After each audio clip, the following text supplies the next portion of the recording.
last one I want to talk about here is challenging bias, because this is actually a deeply cultural issue that we're seeing emerge when it comes to AI activation.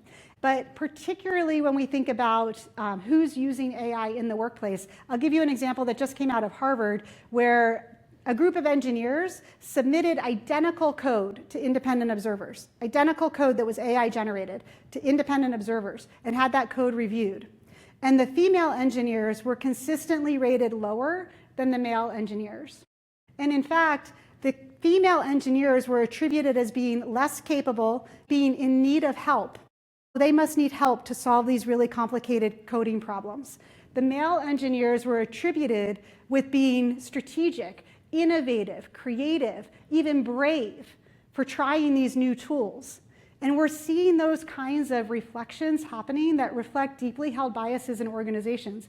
I just want to bring that up as something that we need to be aware of. And again, leaders need to be thinking about their own mindsets. What are they bringing into the leadership conversations? How are they orienting towards the people who are making visible that they're using AI to help them be more strategic, to help them make better decisions? What are the assumptions that they're making about those people? Because that drives the culture in the organization. And I think we have to be really aware and be really honest with ourselves around how those biases are coming in and how they're showing up in the AI space if we want people to be comfortable and confident using these tools.